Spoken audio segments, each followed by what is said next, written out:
Olá!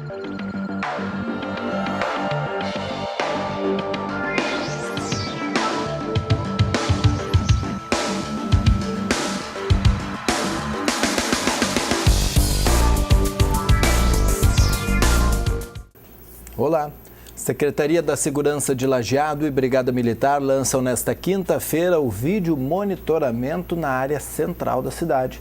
Este e outros destaques você confere a partir de agora no Redação Informativo. E o estepe de um automóvel foi furtado por volta das 11 horas desta terça-feira no centro de Lajeado. De acordo com o registro, o Palio Attractive estava estacionado próximo ao Sindicato dos Trabalhadores Rurais de Lajeado. A vítima tem suspeitos e o veículo não foi danificado.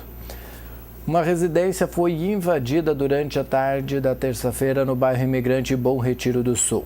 De acordo com a Brigada Militar, a moradia, localizada na rua Antônio Moraes Viegas, foi arrombada pela janela dos fundos. A proprietária, que trabalha em uma empresa de calçados da cidade, chegou em casa por volta das 7h40 da noite e verificou o furto de uma quantia em dinheiro, não revelada pela polícia, um notebook, 2 celulares, um cobertor, um rádio, um aparelho para verificar a pressão arterial, além de joias. Segundo a Brigada Militar, durante a tarde, vizinhos teriam visto 2 suspeitos dentro do pátio da propriedade. Porém, ninguém foi preso e o policiamento não possui suspeitos. Um homem teve fratura no fêmur da perna direita depois de pular da ponte sobre o rio Guaporé. Segundo o Corpo de Bombeiros, Edemir Braga de Jesus, de 45 anos, caminhava sobre a ponte na ERS 129 pelo acostamento, quando no quilômetro 83 um caminhão teria vindo em sua direção. Conforme o relato do homem, ele se jogou da ponte de aproximadamente 20 metros e caiu no rio, por acreditar que o veículo estava desgovernado.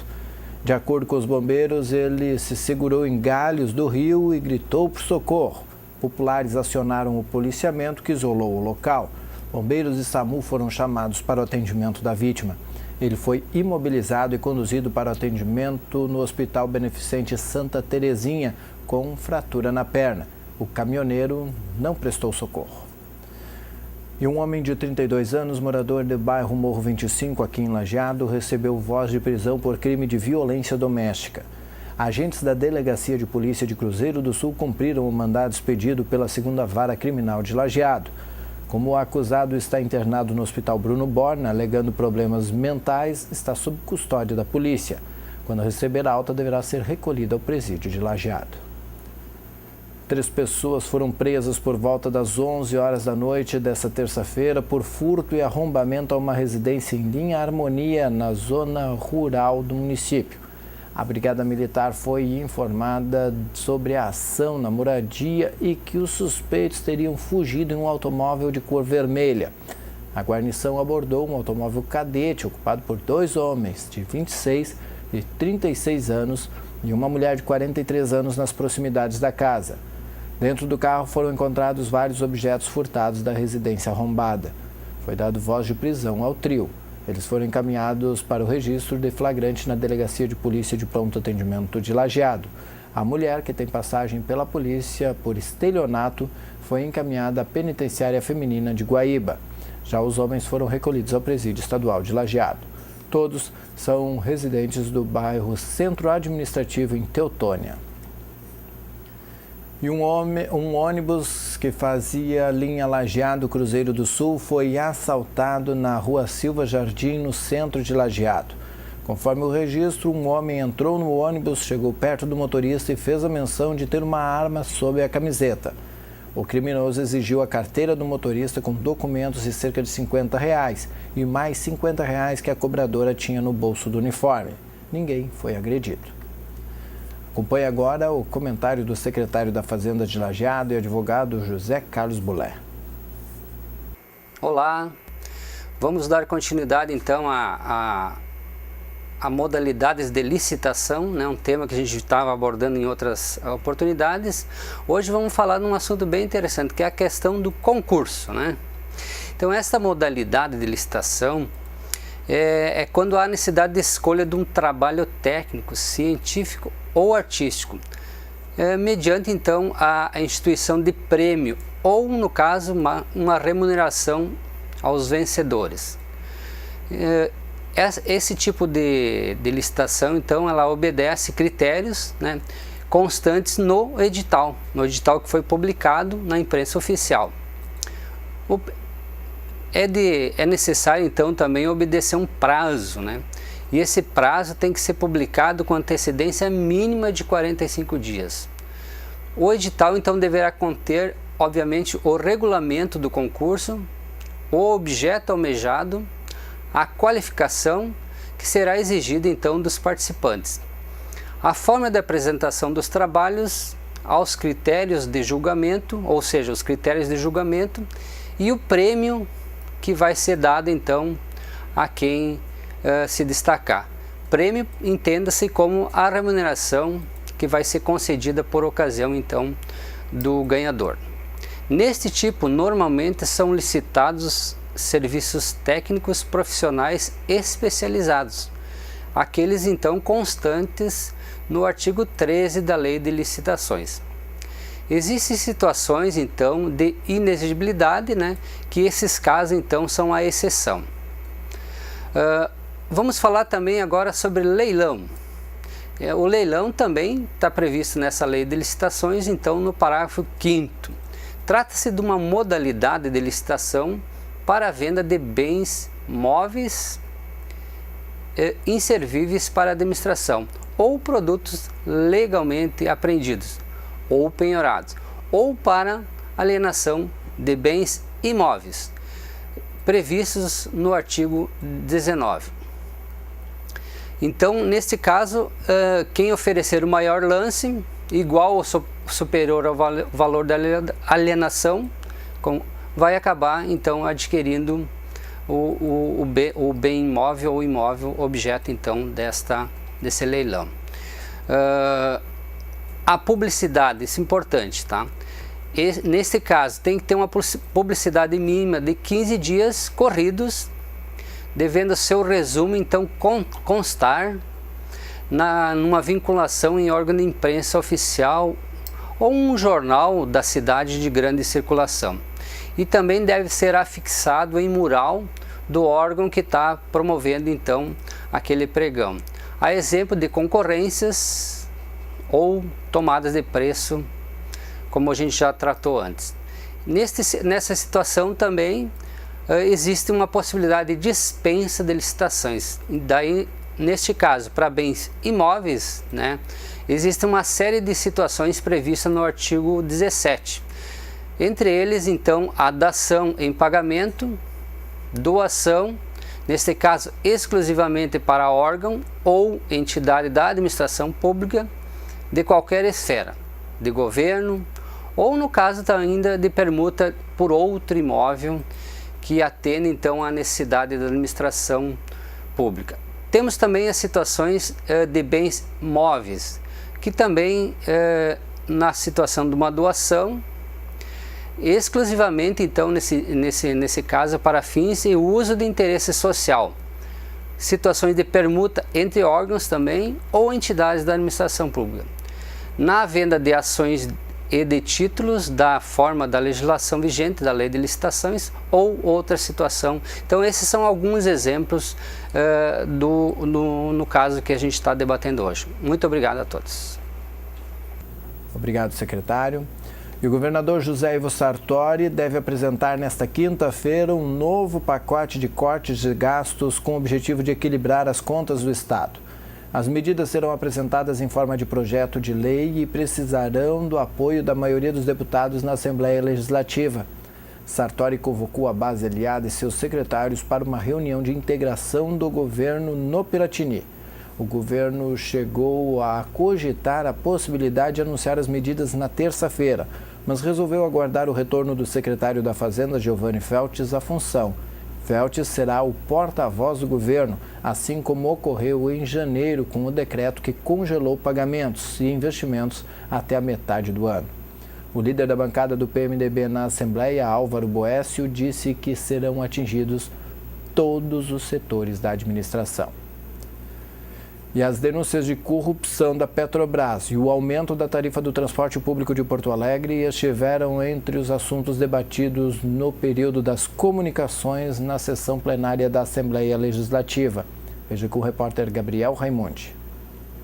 O deputado Sérgio Turra, do Partido Progressista, subiu à tribuna do plenário 20 de setembro pela primeira vez. Ele destacou a sua vocação para a política, relembrou a trajetória de seu pai, o ex-deputado Francisco Turra, e agradeceu o apoio dos eleitores. De forma semelhante, o novo deputado Eduardo Loureiro, do PDT, reiterou o compromisso de trabalhar em prol da região das Missões.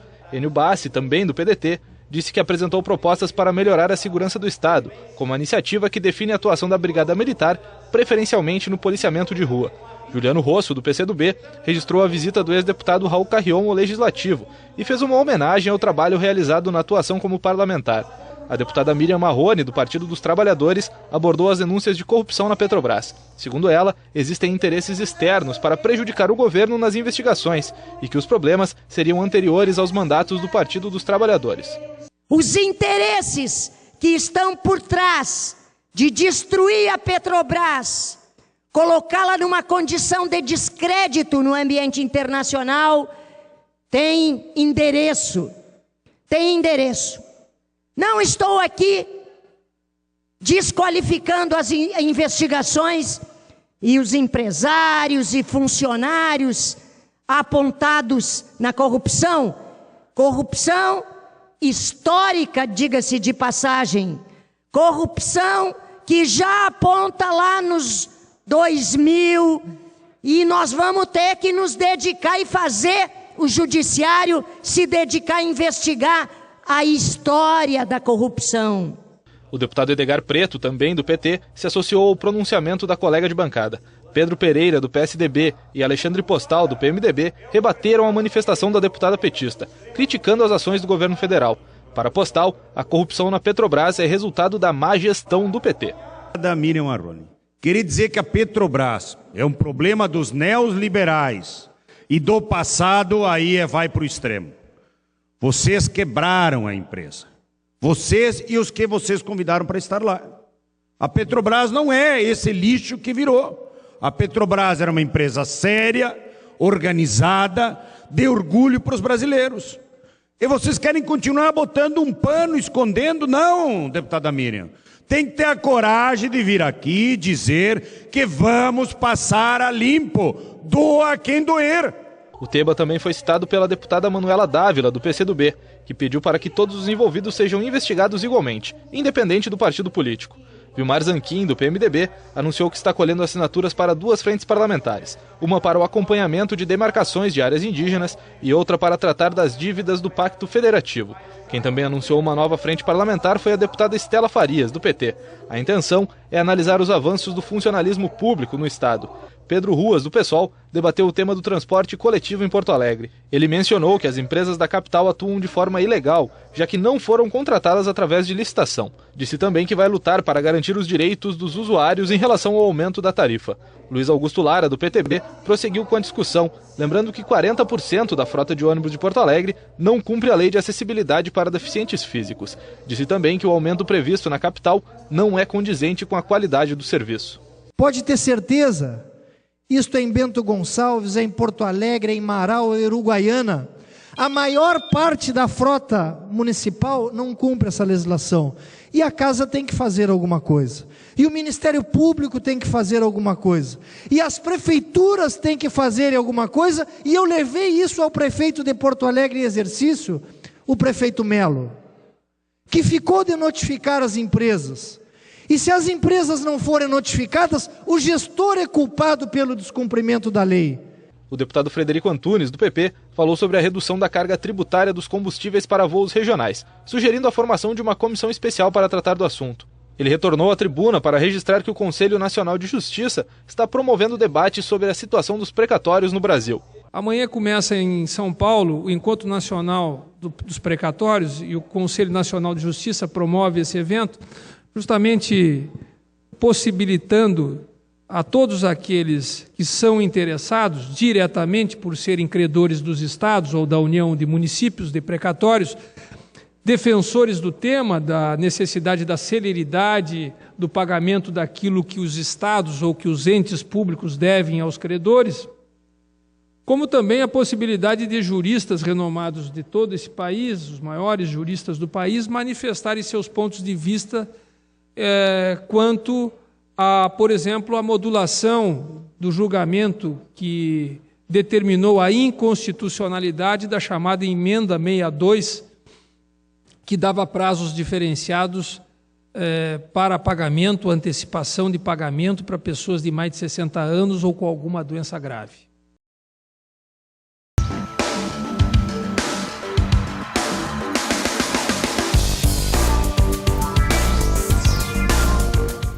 Gravataí vai receber um novo centro de distribuição de peças da Ford. O jornalista Leonardo Souza acompanhou o encontro dos dirigentes da empresa com o governador e o prefeito de Gravataí, Marco Alba.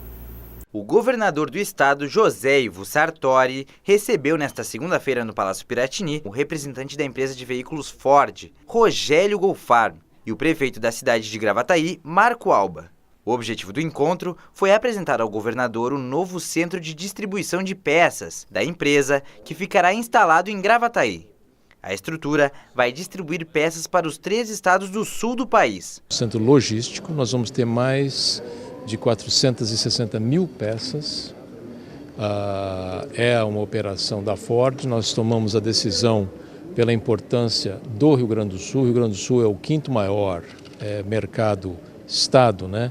Portanto, é importante pelo aspecto comercial, também é muito importante pelo aspecto logístico, a localização ao sul do país, centro com o Mercosul, né, as operações que também temos na Argentina. José Ivo Sartori ressaltou a importância estratégica que o estado possui para receber a nova unidade da empresa Ford. O melhor de tudo que vem se fazendo por conta e risco próprio da Ford, pela importância que tem também o Rio Grande do Sul, estrategicamente, especialmente dentro do mercado do Mercosul, e pelo papel que tem aqui. O prefeito de Gravataí, Marco Alba, destacou como a Ford irá agregar com seus investimentos na cidade. Esse centro de distribuição vem efetivamente mostrar que Gravataí é uma das cidades que o Brasil olha como um belo potencial de investimento. Nesta quinta-feira, às 10 horas, no 22º Batalhão da Polícia Militar, a Administração Municipal de Lajeado, por meio da Secretaria da Segurança Pública e Cidadania, juntamente com a Brigada Militar, Polícia Civil e apoiadores, inaugura o Sistema de Segurança por Vídeo Monitoramento. O projeto criado pela Secretaria prevê a instalação de 16 câmeras fixas, monitorando 24 horas por dia no ângulo de 360 graus. Outras 3 móveis ficam à disposição da Polícia e do Departamento de Trânsito para atuação em investigações ou eventos. O controle das imagens é realizado na sala exclusiva montada por patrocinadores no 22º Batalhão da Polícia Militar. 4 policiais militares e um agente de trânsito realizam o serviço. Os servidores passaram por um treinamento com um técnico da M2C. A empresa de Lajeado representa a marca Sierra e fornece os equipamentos de vigilância para todo o Brasil. O projeto total foi orçado em aproximadamente R$520 mil. Conforme o secretário Gerson Teixeira, é possível ainda ampliar o número de equipamentos. E o governador José Ivo Sartori se reúne com representantes das entidades da indústria e do comércio, que foram apresentar sugestões ao chefe do Executivo Estadual. A Farsul, as entidades, as federações querem que o governo busque mecanismos e permita mecanismos que mais facilmente eles possam acessar as situações que digam respeito a uma avaliação da realidade do impacto que produz a carga tributária que tem, os tributos que são cobrados, da forma que são cobrados, enfim. E isso nós achamos absolutamente pertinente. E o mais fundamental é que nenhum deles veio exigir absolutamente nada do governo. Todos vieram emprestar solidariedade, dizendo que é importante as decisões do governo tenham o respaldo da sociedade e que podem contar com eles no sentido de que as decisões possam ser profícuas para nós, de um modo geral, criar um outro patamar de desenvolvimento, de investimento para o Estado, tomando medidas que sejam necessárias, que sejam muitas vezes corajosas, criativas e que provoquem e produzam bons resultados. A nossa pauta na colocação ao governo não foi no sentido de que vínhamos trazer desoneração e pedido de benefício a essas micro e pequenas empresas, embora isso seja um entrave e uma dificuldade para eles. Nós estávamos trazendo uma solução de uma política desenvolvimentista, de que o Estado, utilizando-se dela, poderia fazer a economia crescer e até extinguir essa situação que prejudica os pequenos empresários. E a gente conheceu melhor e foi parceiro na discussão de propostas e proposições e ouvimos do governador e dos secretários os anseios de que nós, sociedade civil organizada, podemos ser parceiro na solução. E somos mesmo. A AES Sul informa que o atendimento ao cliente no feriado de carnaval terá alteração apenas nas lojas físicas e na rede conveniada. Os demais canais de acesso à empresa funcionarão normalmente. No dia 16 tem atendimento normal nas lojas e também na rede conveniada. No feriado, terça-feira, não haverá atendimento. Dia 18 não haverá atendimento pela manhã. A abertura das lojas de atendimento ao cliente e rede conveniada ocorre à 13h.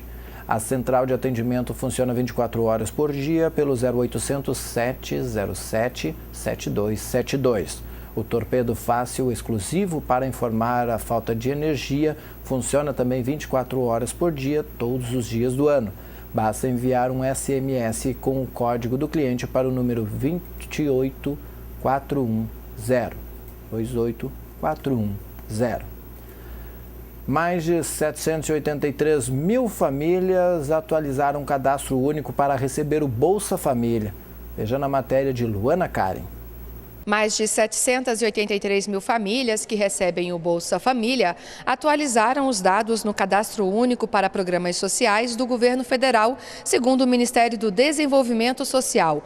Outras 470 mil famílias estão com o benefício bloqueado, mas podem procurar a gestão municipal do programa para atualizar os dados até o dia 20 de março. Se ainda atender aos critérios, a família terá o benefício liberado e poderá sacar o que havia sido bloqueado. A revisão cadastral começou em maio do ano passado e se encerrou no dia 16 de janeiro.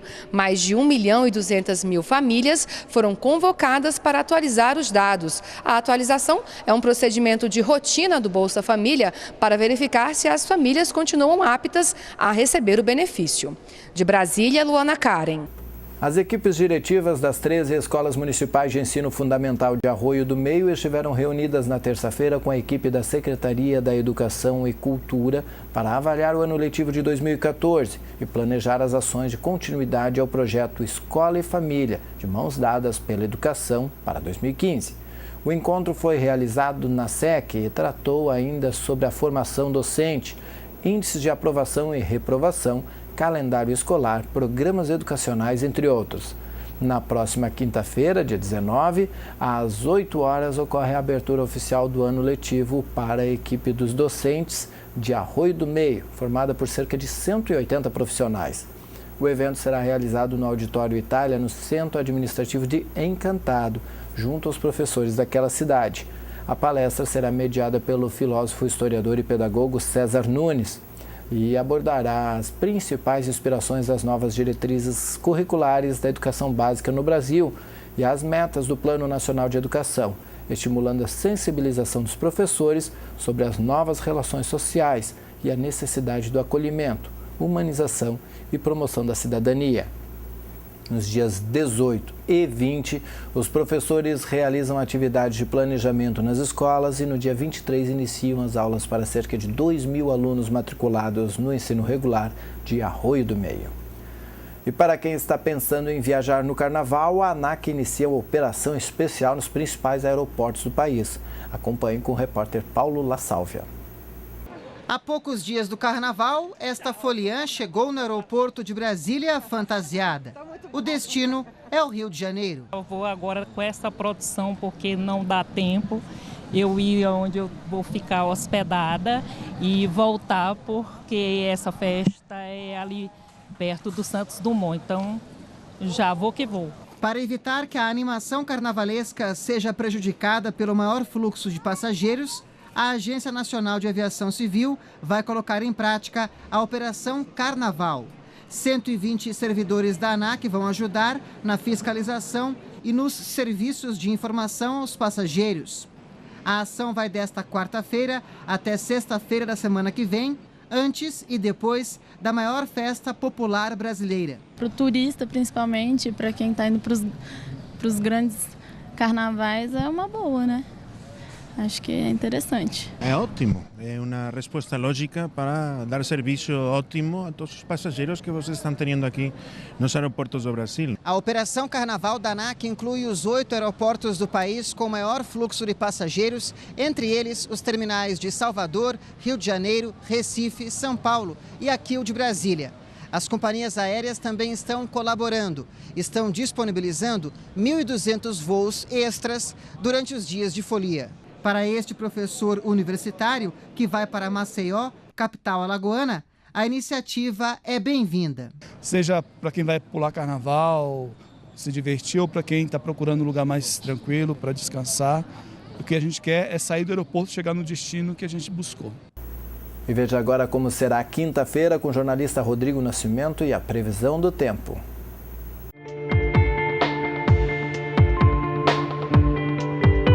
Olá, esse é o Boletim do Tempo para o Redação Informativo, com a previsão do tempo para esta quinta-feira no estado e no Vale do Taquari. E nessa quinta-feira, a instabilidade que está sobre o Rio Grande do Sul começa a se dissipar. Isso quer dizer que vão ter menos nuvens e menos chances de chuva. Ao longo do dia, as pancadas de chuva e a nebulosidade vão reduzindo e a tendência é que até o fim da quinta-feira o sol apareça em todas as regiões. As temperaturas também vão oscilar bastante. O dia começa com 18 graus e a máxima pode chegar aos 38 graus na região norte do Rio Grande do Sul. Vai fazer calor já nesta quinta-feira. Mas vamos ver como fica o tempo então na nossa região, aqui no Vale do Taquari. Em Lajeado, o dia começa com pancadas de chuva, alternado com períodos de nublado durante todo o dia. A mínima prevista é de 22 graus e a máxima pode alcançar os 32 graus nesta quinta-feira em Lajeado. Na cidade de Encantado, o dia começa com chuva forte e essa chuva deve se estender ao longo do dia, mas até o fim da quinta-feira a tendência é que o tempo volte a ser estável, pelo menos um nublado, se não com sol. O dia começa com 21 graus e a máxima pode chegar aos 30 graus em Encantado nesta quinta-feira. Essas foram então as informações para o Boletim do Tempo. Nós voltamos na próxima edição do programa. Até lá!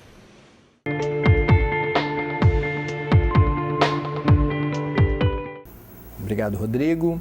Este foi o Redação Informativo desta quarta-feira, dia 11 de fevereiro de 2015. Na sequência vem o Papo de Boleiro. Nós voltamos em edição inédita amanhã às 6h30 da tarde. A nossa programação você acompanha também no www.tvinformativo.com.br.